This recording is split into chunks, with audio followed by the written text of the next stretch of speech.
우리의 삶이 헛되지 않습니다.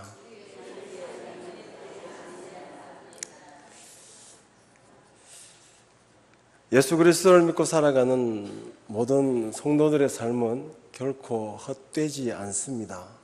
그 안에 하나님의 자비하시고 의로운 뜻이 있고 또 하나님의 인도하심과 돌보심 안에 우리가 삶을 살아가기 때문에 하나님을 믿는 하나님의 백성들의 삶은 결코 헛될 수 없습니다. 때로는 우리가 자신을 돌아보고 자신의 삶을 돌아보면서 후회할 때도 있을 것입니다. 그리고 때로는 굉장히 안타까울 때도 있을 것입니다. 너무 속상해서 혼자 엉엉 울어야 하는 그러할 때도 있을 것입니다. 그러나 그 모든 것들이 결코 헛되지 않습니다.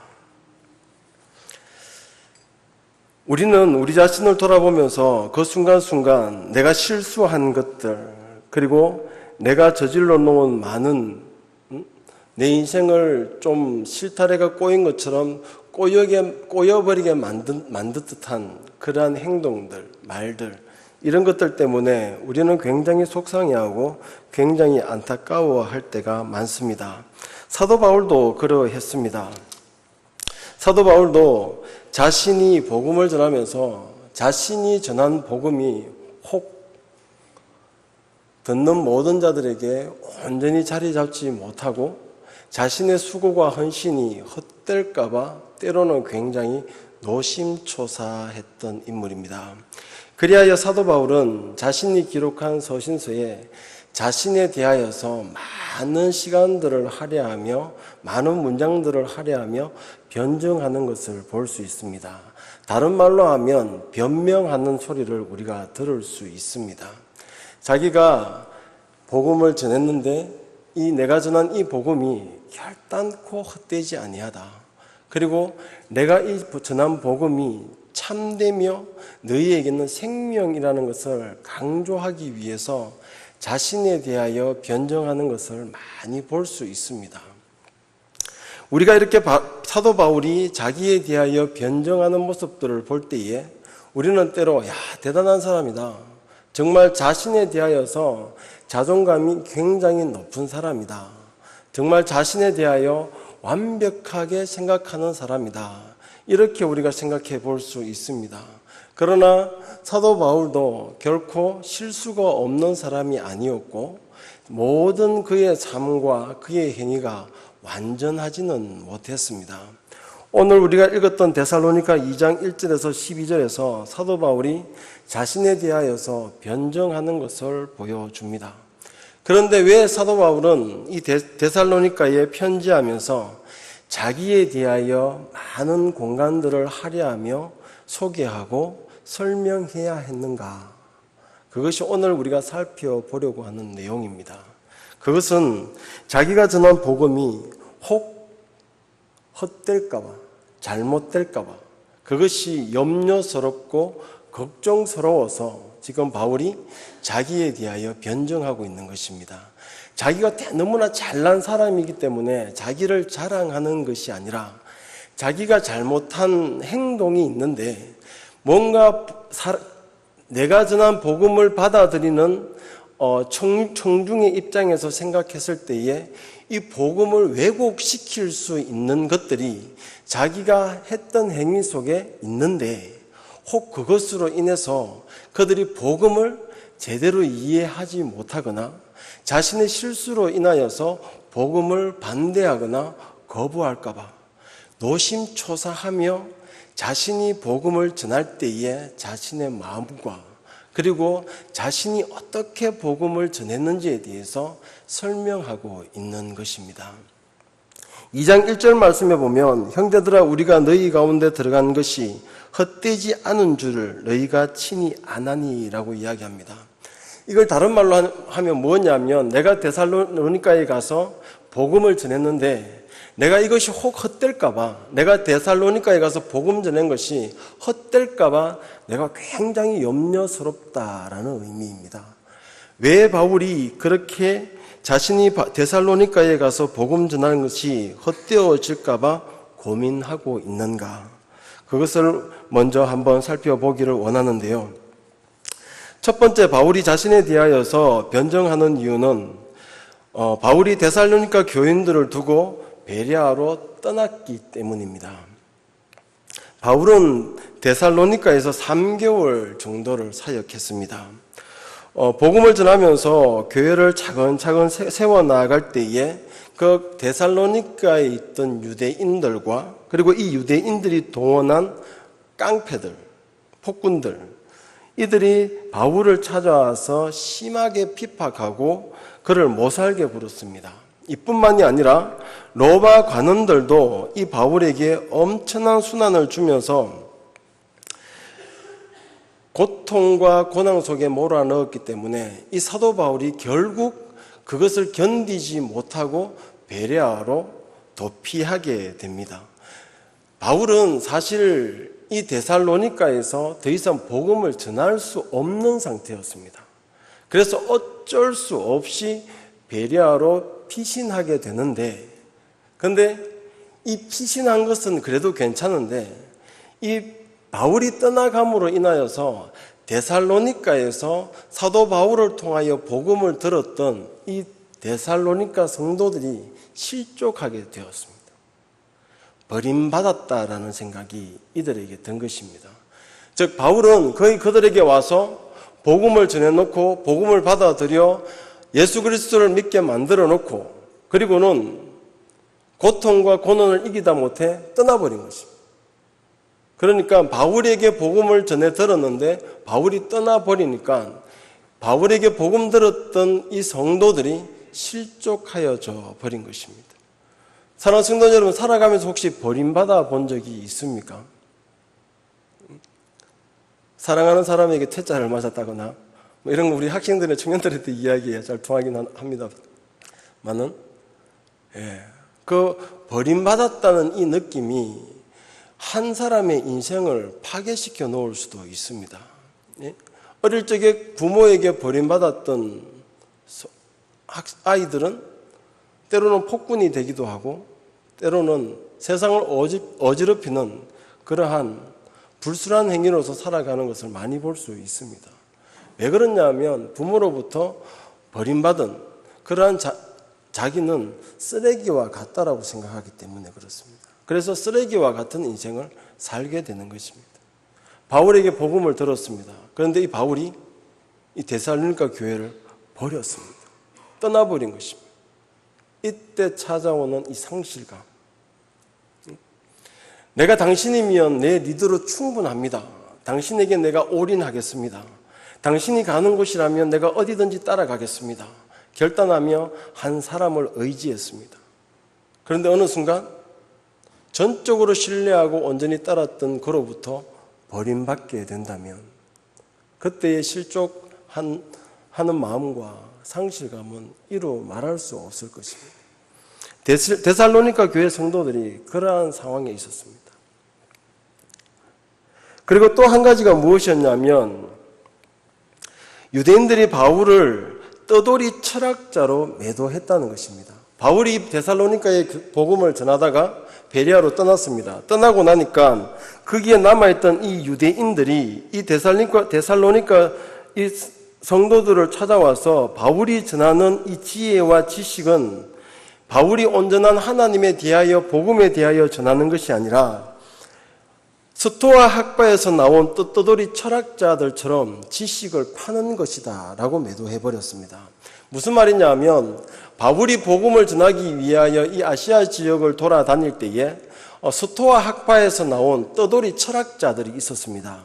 이들은 자신들이 연구하고 공부해서 터득한 지혜와 지식들을 대도시들, 큰 도시들을 찾아가면서 그들에게 전달해 줬습니다. 그렇게 하면서 이들이 그들에게 돈을 받고 생계를 유지하면서 살아가는 그런 부류의 사람들이 있었습니다.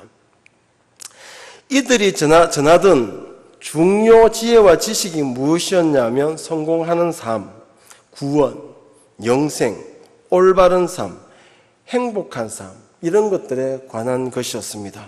바울이 전하는 내용과 별반 다를 것이 없습니다. 무엇이 성공한 인생인가? 어떻게 우리가 구원받을 수 있는가? 우리가 어떻게 영생에 도달할 수 있는가? 참된 삶이 무엇인가?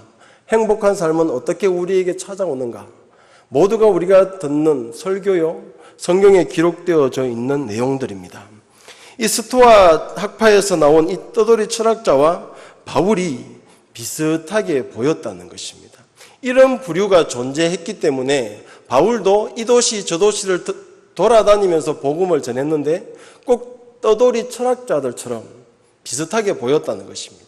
그리하여 분명 아님에도 불구하고 바울이 떠나고 난 뒤에 이 데살로니가 교회에 남아있던 유대인들은 바울은 하나님과 전혀 상관없는 이야기를 하고 있으며 떠돌이 철학자들처럼 잡다한 지식 조각이나 파는 그러한 지식을 파는 사람이다라고 비하하고 매도해버린 것입니다. 그렇게 되니까 이 데살로니가 성도들은 헷갈릴 수밖에 없습니다. 외관상으로 볼 때에 바울도 정말 그렇게 보입니다. 떠돌이 철학자들이 지식과 지혜를 팔아서 돈을 받고 그리고 그것으로 생계를 유지하는 것처럼 바울도 그들과 별반 다를 것이 없는 것처럼 보입니다. 이 두 가지가 다른 여러 가지 정황들도 있습니다만은 오늘 본문을 중심으로 생각할 때에 우리가 이 두 가지를 근거로 생각해 볼 수 있습니다. 이 두 가지가 바울에게는 걸렸습니다.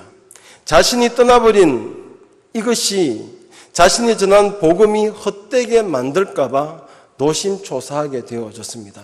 자기에게 버림받았다라고 생각하는 고린도 성도들이 온전히 세워지기를 원하는데 혹 그렇지 못할까봐 자신은 분명 자신의 행위가 잘못됐다는 걸 어떻게 보면 인정해야 합니다. 그들과 함께 그곳에서 내가 죽어야 했는데 어떠한 환난과 고난이 다가오더라도 내가 데살로니가 교회와 성도들을 버리지 않았어야 했고 그들을 떠나지 말았어야 했는데 참다 못해 이제 더 이상 복음 전할 수 있는 여건이 아니라 생각하여 떠나버렸던 자기 행위가 떠나와서 보니까 너무 후회스러운 거예요. 거기에다가 바울의 가슴 속에서 억누르는 것은 자신의 잘못된 실수 한 번과 잘못된 판단 한 번으로 인하여서 자기가 전한 복음이 헛되어질까 봐, 이 복음이 잘못될까 봐 이것이 그 가슴 속에 남아있는 거예요. 그래서 그것에 대하여 노심초사하게 되고 그는 이런 정황을 듣고 나서 펜을 들어 급하게 데살로니가로 편지를 쓰게 됩니다. 그 가운데서 내가 한 행위들은 완전할 수는 없겠지만 그러나 내가 너희들을 어떻게 대했으며 내가 어떻게 사역했으며 내가 행한 모든 것들 즉 데살로니가에서 복음을 전할 때에 보여줬던 모든 것들을 기억하면서 나를 기억하고 나를 인정하는 것이 아니라 너희들이 들은 복음만은 인정하고 그 복음만은 받아들여야 한다고 바울이 외치고 있는 것입니다. 오늘 우리가 그렇다면 바울이 내세우는 자신의 변정은 무엇인가? 어떻게 해서 자신의 행위가 아니 자기가 전한 이 복음이 온전하여질 수 있고 복음을 듣는 모든 자들이 이 복음을 온전히 신뢰하며 흡수할 수 있게 만드는가? 그것을 우리가 포커스를 맞추면서 한번 생각해 보려고 합니다. 우리는 세상을 살아가면서 완전할 수는 없습니다. 우리가 좌우를 돌아보고 어느 누구에게 완벽한 삶을 원한다 할지라도 완벽할 수는 없습니다. 어찌 보면 불만이 더욱더 많을 것입니다. 그리고 자기 자신을 돌아볼 때도 마찬가지입니다. 내 인생을 살아오면서 참 잘 살았다, 내 멋지게 살았다라는 그러한 칭찬의 말보다는 후회스럽고 아쉬운 것들이 더욱더 많을 것입니다. 특히 부모라면, 자녀를 키워본 부모라면 이 마음이 더욱더 절실할 것입니다. 좀 더 잘 키웠어야 했는데, 내가 그때 그 말을 하지 말았어야 했는데, 내가 그때 그러한 행동을 보여주지 말았어야 했는데, 이런 여러 가지 자식에게 베풀어 주지 못한 부분들을 생각하면서 더 잘 키울 수 있었는데, 왠지 좀 모난 모습이 보이고 부족한 모습이 보이면 자신 때문이라고 안타까워하고 후회하는 그러한 모습들이 우리에게 있을 것입니다. 바울도 그러합니다. 그러나 바울은 어디에서 자신의 복음을 확증하고 자신이 전한 복음의 진실성을 찾는지를 우리가 한번 생각해 보기를 원하고, 또한 우리가 예수 그리스도를 믿는 하나님의 자녀들로서 어떠한 생각과 어떠한 태도로 살아가야 하는지를 한번 교훈받기를 원합니다. 첫 번째로 바울이 자기 변증하는 내용을 보면 2장 4절 말씀을 보겠습니다. 오직 하나님께서 옳게 여기심을 입어 복음을 위탁받으시니 우리가 이와 같이 말하면 사람을 기쁘게 하려 함이 아니요 오직 우리 마음을 감찰하시는 하나님을 기쁘시게 하려 함이라 라고 되어져 있습니다. 바울이 복음을 전하고 바울이 인생을 살아가는 데 있어서 바울 중심에 자리 잡고 있는 마인드, 중심 생각, 중심 사상은 무엇인가 하면 사람을 기쁘게 하는 것이 아니라 하나님을 기쁘시게 하는 것이 바로 바울 중심에 있는 마인드입니다. 사람을 기쁘게 하려는 삶이 아니라 오직 하나님을 기쁘시게 하려는 이 태도, 이 마음이 바울에게 있었다는 것입니다. 바울의 삶의 유일한 목적은 하나님을 기쁘시게 하는 것이었습니다. 바울의 삶의 목적은 자신을 기쁘게 하는 것이 아니었습니다. 바울의 삶의 목적은 사람들을 기쁘게 하거나 사람들에게 유익을 주는 것이 아니었습니다. 오직 하나님을 기쁘시게 하는 것이었습니다. 이것이 바울 중심입니다. 하나님 중심, 복음 중심. 이것이 바로 사도 바울이 가지고 있었던 인생 철학이며 복음을 전할 때의 마인드였다는 것입니다. 바울은 항상 하나님 앞에서 하나님을 의식하면서 복음 전거자로 자신에게 맡겨진 사명을 수행하려고 온갖 노력을 기울인 사람입니다. 코람데오라는 말이 있습니다. 하나님 앞에서라는 말입니다. 저희 코람데오는 어떤 것이냐 하면 하나님이 내 앞에 계신 것처럼 내가 행동한다는 것입니다. 내가 모든 일을 함에 있어서 하나님을 대하듯이 하나님께 하듯이 내가 한다는 것입니다. 이것은 완벽한 자신의 삶을 말하는 것이 아니라 바울의 중심 사상을 이야기합니다. 중심 마인드를 이야기하고 있는 것입니다. 오직 하나님을 기쁘시게 하기 위하여 살아가는 삶이 바울 중심에 가지고 있었던 삶입니다. 우리가 살아가는 삶 속에서도 무엇이 중심이 되어져야 합니까? 우리가 우리의 삶을, 내가 예수 그리스도를 믿는 사람입니다. 내가 복음을 소유하였습니다. 복음을 가지고 있습니다라고 이야기할 때에 우리가 무엇을 근거로 내어놓을 수 있겠습니까? 바로 내가 하나님을 기쁘시게 하는 삶을 살고 있습니다. 이것이 내 삶의 중심입니다. 라고 말할 수 있어야 합니다. 그때에 우리는 온전히 하나님께서 원하시는, 내가 믿는 복음이 헛되지 아니하고 참되게 만들 수 있다는 것입니다.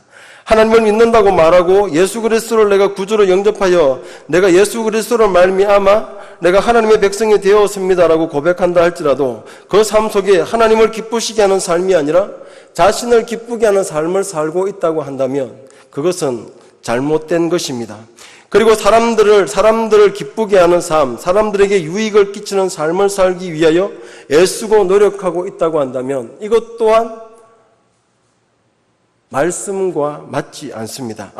우리가 믿는 복음과 결탁되어지는 그러한 삶은 아니라고 말할 수 있습니다. 오직 그리스도인의 삶, 복음을 가지고 그리스도를 구주로 고백하는 자의 삶은 하나님을 기쁘게 하는 삶이어야 합니다. 우리 모두가 오직 우리 중심에 예수 그리스도를 품고 하나님을 기쁘시게 하는 삶을 살아갈 수 있기를 간절히 소원합니다.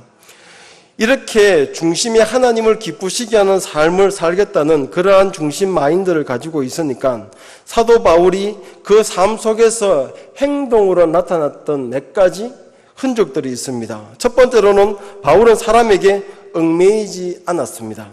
6절 말씀에 보면 또한 우리는 너희에게서든지 다른 이에게서든지 사람에게서는 영광을 구하지 아니하였노라 라고 되어져 있습니다. 바울은 사람들에게서 영광을 구하지 않았다고 이야기합니다. 즉 이거 어떤 말이냐 하면 사람에게서 영광을 구하지 않는다고 하는 것은 사람에게 얽매이지 않는다는 의미입니다. 즉 사람에게 평가받거나 사람들의 시선을 결코 신경 쓰지 않는다는 것입니다. 즉 바울은 자신이 유명한 그러한 강사가 되기 위한 자신의 인기, 자신이 인기를 끌기 위한 목적으로서 사역하지 않았다는 것입니다. 사람들이 자신을 높이는 것, 사람들이 자신을 인정하는 것, 그것이 자기가 복음을 전하는 것과 맞지 않았다는 것입니다. 자신은 한 번도 사람의 영광을 구하지 않았다라고 이야기합니다. 그리고 2장 5절 말씀에 보면 너희도 알거니와 우리가 아무 때도 아첨하는 말이나 탐심의 탈을 쓰지 아니한 것을 하나님이 정언하시느니라 라고 말하고 있습니다. 사람의 영광을 구하지 아니하니까 사도 바울의 삶 속에 나타났던 모습 중에 하나가 무엇이었냐면 아첨이 없습니다. 아부하는 모습이 없습니다. 바울은 사람들에게 인기를 얻거나 인정받기 위해 아첨의 말을 하지 않았습니다. 또한 자신의 배를 불리기 위해 탐심의 탈을 쓰거나 자신의 유익을 위해서 복음을 이용한 적도 없다라고 고백하고 있습니다. 그러나 떠돌이 철학자들은 사람이 좋아하는 말을 해야 다른 사람들에게 박수를 받을 수 있고 인기를 끌 수 있습니다. 그리하여 떠돌이 이 철학자들은 자신들이 인기를 얻어서 많은 돈을 벌기 위해서 사람들에게 아첨하고 아부하는 말들을 많이 했습니다. 자, 오늘 바울이 지금 2장에서 이렇게 자신에 대하여 변정하는 이유가 두 가지라고 했습니다. 첫 번째는 데살로니가 사람들이 바울에게 버림받았다는 생각을 지우기 위함이고, 두 번째로는 바울이 복음을 전하러 돌아다닐 때에 바울과 비슷하게 또 돌아다니는 떠돌이 철학자들이 있었는데 이 떠돌이 철학자와 자신이 다르다는 것을 변정해야 합니다. 그래서 이 바울이 내세우는 것이 무엇이냐면 자신은 사람들에게 인기를 구하지 않았다는 것입니다. 사람들의 인기를 구해서 그 인기를 끌어야 많은 돈을 벌 수 있기 때문에 그렇게 하는 떠돌이 철학자들처럼 자신은 사람들에게 인기를 구하지도 않았고 그들에게 인정받기 위하여 아첨하거나 아부하는 말도 하지 않았다는 것입니다. 그리고 탐심의 탈을 쓰지 않았다는 것은 하나님께서 내게 전가하라고 맡기신 이 복음을 내 삶의 도구로 사용하지 않았다는 것입니다. 즉 돈벌이용으로 사용하지 않았다는 것입니다. 자신의 배를 불리기 위해서 다른 사람들에게 돈을 받기 위해서 돈을 벌기 위해서 복음을 전한 적이 없다라고 바울이 자신이 증거한 그 복음 증거의 삶에 대해서 말하고 있는 것입니다. 떠돌이 철학자들은 그렇지 않았습니다. 사람에게 아첨하고 자신들의 배를 채우기 위해서 그들에게 지식과 지혜를 전달했습니다. 그러다 보니까 이 떠돌이 철학자들은 사람의 눈치를 살필 수밖에 없습니다. 사람들에게 아부를 하고 그들에게 인정을 받아야 그들이 돈벌이를 할 수 있기 때문에 자신의 배를 불릴 수 있기 때문에 이들이 내어놓는 모든 지혜와 지식들은 진리라기보다는 사람들이 좋아하는 말입니다. 사람들이 혹하기 쉬운 말들입니다. 그리하여서 사람들이 받아들이고 그것을 받아들이면 자신이 인기를 누리게 되어지고 인기를 끌게 되면 유명한 강사가 되어서 많은 돈을 벌 수 있는 것. 이것이 떠돌이 철학자와 사도 바울의 다른 점이었다는 것입니다. 바울은 하나님께 영광을 구하는 사역적 마인드를 가지고 있습니다. 하나님을 기쁘시게 하는 것이 바울 중심에 있는 복음 증거의 마인드라고 이야기했습니다. 그런 태도를, 그러한 생각을 가지고 있기 때문에 사도 바울은 사람들에게 아첨하거나 사람들이 듣기 좋아하는 말을 할 필요가 없습니다. 그들에게 아부하거나 아첨하지 않아도 됩니다. 그럴 필요가 없습니다. 왜냐하면 바울의 영광은 사람에게 있는 것이 아니라 하나님께 있기 때문에 그렇습니다. 바울의 모든 삶은 하나님께 있고 하나님을 기쁘시게 하고 사람이 그를 높이는 것이 아니라 하나님이 바울을 높인다는 생각이 바울 마인드였기 때문에 사람들에게 아부하거나 아첨하지 않을 수 있었다는 것입니다. 예수 그리스도를 믿고 복음 증인으로 부름받은 모든 성도들은 바울과 같은 자세로 살아가야 할 것입니다. 돈과 권력을 위해서 또한 배고픔을 면하기 위해서 세상에 아첨하고 아부하면서 살아서는 안 될 것입니다. 영화 베테랑을 보면 거기에 한 대사 중에 이런 대사가 있습니다. 돈 없어도 쪽팔리게는 살지 말자. 우리가 세상에서 가난하게 살아도 그리스도인으로서 부끄러운 삶을 살아서는 안 될 것입니다. 우리가 복음에 합당한 삶을 살기 위해서는 우리가 사람들의 눈치를 살피거나 그들의 눈치를 보며 아첨하거나 아부하는 삶을 살아서는 안 될 것입니다. 사람의 비율을 맞추는 삶이 우리의 삶이 아니라 하나님께서 인정하시고 하나님께서 합당하게 여기시는 삶이 우리의 삶이 되어져야 할 것입니다. 그러므로 하나님의 영광을 위해서 사는 성도는 우리 눈앞에 있는 유익과 재물을 위해서 우리의 믿음을 버리거나 팔지 말아야 할 것입니다. 사실 이 본문은 가장 먼저 제가 들어야 하고 앞서서 사역하는 목회자들이 들어야 할 메시지입니다. 어떻게 복음을 전할 것인가? 말씀을 준비하면서 사실 많은 것을 깨닫습니다. 그런데 오랜 시간 사역을 하면서 강하게 느껴지는 압박과 스트레스가 있습니다. 설교를 준비할 때마다 이것을 외면할 수도 없고 이걸 뿌리칠 수도 없는 것이 사실입니다. 하나님의 명백한 진리와 불의와 부정, 죄악을 정죄하시는 하나님의 말씀, 이것을 선포해야 합니다. 참 사람들이 싫어하는 메시지지요. 불의를 하지 마십시오라는 말과 그리고 죄악에 대해서 말하는 것과 그리고 하나님의 진노에 대하여 말하는 것은 정말 쉽지 않습니다. 이러한 본문이 주어질 때마다 많은 스트레스를 받는 것이 사실입니다.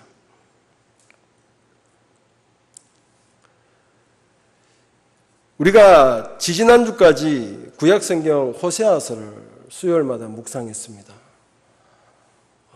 호세아서는 쉬운 메시지가 아닙니다. 그리고 듣고 싶어 하는 메시지도 아닙니다. 하나님께서 심판하시고 진노하시고 야단치시고 혼내시는 것입니다.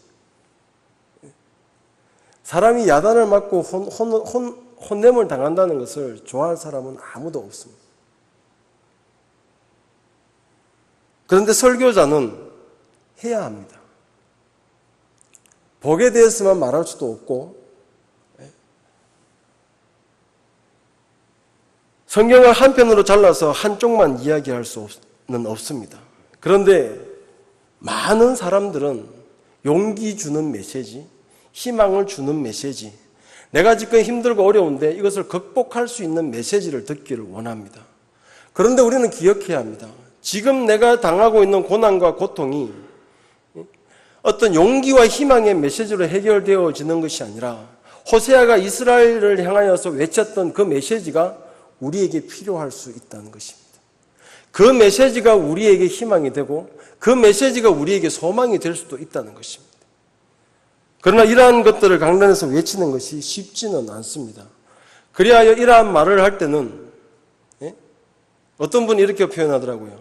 솜사탕과 같은 달콤함으로 여러 겹을 뭉쳐서 그렇게 해서 그 메시지를 던져야 부담 없이 받으며 전할 수 있다라는 것을 제가 봤습니다. 그런데 그렇게 해서 던지면 달콤한 솜사탕은 받아들이는데 그러다 보면 본질적인 내용이 다 깨져버리는 거죠. 진짜 들어야 할 메시지는 없고 솜사탕만 남아있는 거죠. 예전에 우리 부흥회 같은 거 가면 그렇지 않습니까?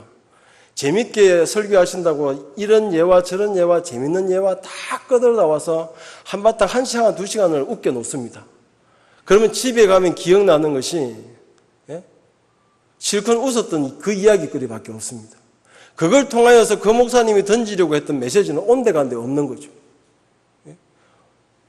뭐 장경동 목사님 이러면 그 목사님 재밌다. 이것만 기억나는 거죠.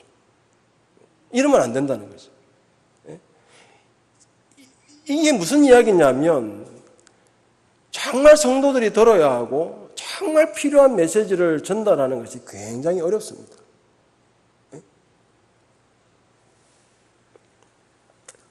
많은 성도들은 설교를 들을 때에 그리고 강단에서 전해지는 메시지들을 들을 때에 저게 현실에 맞나? 지금 저게 우리에게 필요한 말인가? 지금 저러한 말들이 이 시대에 먹힌다고 생각하는가? 이런 생각들을 많이 하실 수도 있습니다. 그러나 하나님의 말씀 중에 한 말씀도 우리가 놓치거나 우리가 외면해서 될 말씀은 없다는 것입니다. 우리가 호세아서를 들을 때에는 호세아서를 통하여서 우리에게 두시는 하나님의 음성을 들을 수 있어야 합니다. 그리고 복음서를 들을 때에는 복음서를 통하여 우리에게 던져주시는 하나님의 메시지를 들을 수 있어야 합니다. 어느 한 것도 우리가 외면하며 편식해서는 안 된다는 것입니다. 사람들이 가장 듣기 싫어하는 메시지가 무엇인 줄 압니까? 지금 자기가 어떠한 잘못된 길을 걸어가고 있어요. 하나님을 기쁘시게 하는 삶을 살아야 하는데 자신의 사리사욕을 쫓아 살아가고 있습니다. 그런데 여러분 그렇게 살면 안 됩니다. 오직 하나님을 기쁘시게 하는 삶을 살아야 합니다라고 강단에서 외쳐요. 그러면 듣기 싫습니다. 외면하고 싶은 것이죠. 그걸 듣고 깨달으면 좋은데 그걸 듣고 깨닫기보다는 저게 무슨 말이야?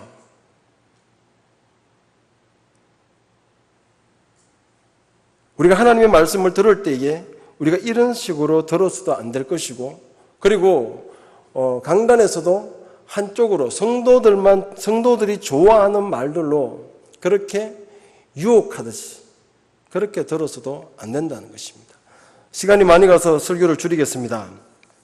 마지막으로 한 가지만 묻겠습니다. 사랑하는 성도 여러분,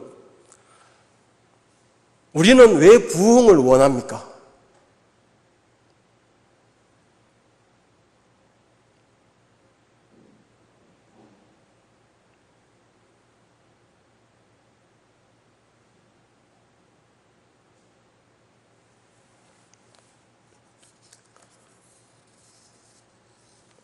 우리가 하나님 앞에 교회가 커지기를 원하고 많은 성도들이 모이기를 원하는 이유가 정말 무엇일까요?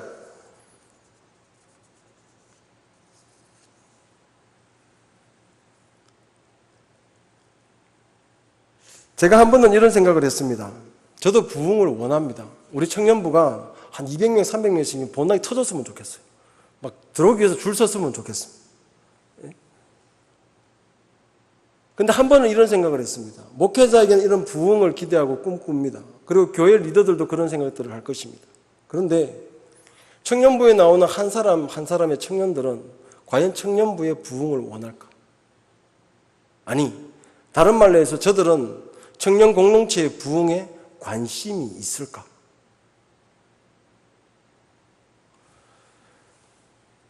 남부교회를 처음 찾아오는 한 사람이 있다고 했을 때 그가 과연 남부교회의 부흥을 원하겠습니까?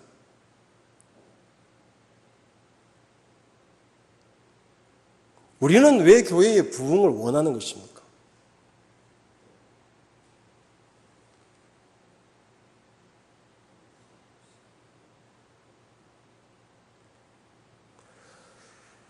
우리가 사도 바울의 마인드로 돌아가서 이 문제를 우리가 짚어본다고 한다면 우리는 많은 성도들이 모이기를 사모하고 갈망하는 것이 아니라 이 교회가 사람 많이 모여서 부흥되는 교회가 아니라 참된 복음이 전해지고 참된 메시지가 전해지기를 사모하고 소망해야 합니다.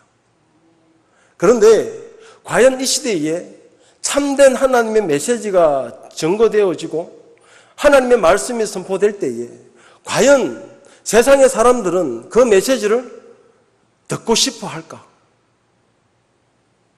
과연 그들은 하나님의 이 메시지를 즐거워할까? 예수님께 나왔던 한 젊은 부자 청년처럼 그가 분명히 영생에 관심이 있어 하나님께 나와왔다가 아니 예수께 나와왔다가 예수님이 내어놓는 메시지를 듣고는 돌아섰던 것처럼 저들도 하나님의 말씀을 듣고 다시 세상으로 돌아서지는 않을까요? 과연 이 교회 강단에서 선포되어져야 하는 하나님의 말씀이 세상 사람들의 입술을, 마음을 달콤하게 하고 정말 그들을 혹하게 만드는 그러한 말씀들이 맞겠습니까? 그래야 저들을 교회로 끌어들이며 채울 수 있는 그것이 교회가 해야 할 역할이겠습니까? 혹 우리는 이것을 바라고 있지는 않습니까? 우리가 교회에 기대하는 것들이 이런 모습은 아닌지 한번 돌아봤으면 좋겠습니다. 바울은 아니라고 이야기합니다. 사람에게 영광을 구하는 것도 아니고 사람을 기쁘게 함도 아니고 자기 만족을 위한 것도 아니라고 이야기합니다. 우리가 교회의 부흥이 우리의 만족을 위한 것이라면 우리는 포기해야 합니다. 우리가 교회에 부흥되는 것을 세상 사람들에게 보여주기 위한 것이라고 한다면 우리는 그 마음을 내려놓아야 합니다. 그러나 우리가 정말 부흥되는 것이 하나님을 기쁘시게 하는 것이고 하나님의 영광을 위한 것이라고 한다면 우리는 절대 포기해서는 안 될 것입니다. 우리는 교회의 부흥을 사모할 것이 아니라 어떻게 해서 이 교회가 하나님께 영광 돌릴 것인가? 어떻게 해서 하나님을 기쁘게 할 것인가? 여기에 우리 온 신경이 모아져 있어야 하는 것입니다. 이것이 교회 중심 마인드가 되어야 하고 예수 그리스도를 믿는 그리스도인들의 중심 마인드가 되어져야 하는 것입니다. 제가 우리 청년들을 모아놓고 청년들에게 한 말이 있습니다. 청년 부흥을 원하느냐? 다 원한대요. 물었습니다. 청년 공동체의 부흥을 위해 지금 네가 하고 있는 게 뭐냐?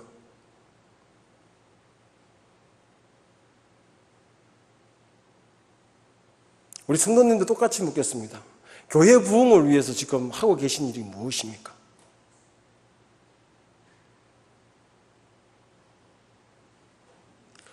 한국 교회의 안타까운 실상 중에 하나가 뭐냐면 괜찮은 목회자 한 분 초빙해서 그분의 강연과 설교를 통해서 많은 사람들이 몰려들기를 원합니다. 좋은 일입니다. 그런데 그것이 전부는 아닙니다. 남부교회 1000명, 2000명, 10,000명이 몰려왔어요. 그것이 한 번 세워진 우리 목사님 이해하시고 이국진 목사님의 설교를 듣고 목사님의 설교가 소문이 나서 막 몰려왔어요. 사랑하는 성도 여러분, 우리가 한 것은 무엇입니까?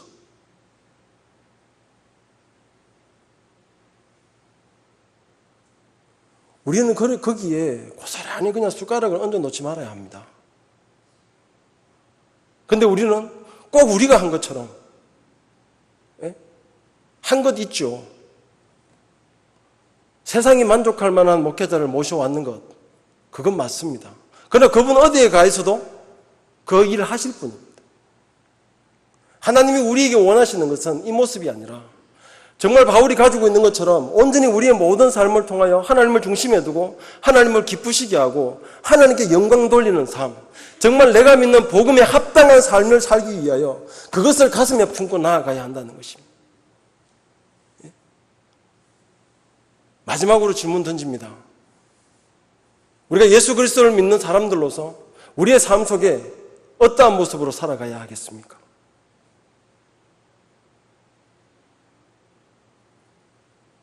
바울처럼 우리 마음 가운데 노심초사함이 있었으면 좋겠습니다.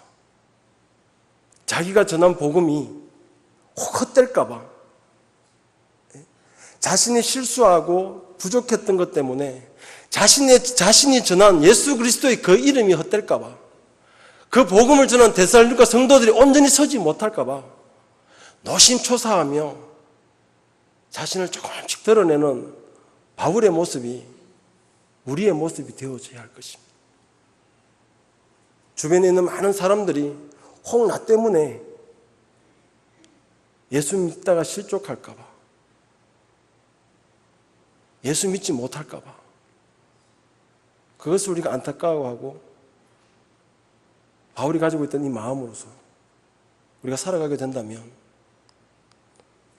하나님께서 우리를 높이시며 우리 교회를 높이셔서 하나님이 행하실 많은 일들과 하나님이 뜻하신 모든 것들을 성취하시며 이루어 나갈 것입니다. 모든 사랑하는 성도님들의 삶 속에 하나님을 기쁘시게 하며 사람을 위하여 살아가는 아첨이 아니라 하나님께 영광 돌리는 삶을 살아갈 수 있기를 간절히 소원합니다. 기도하겠습니다.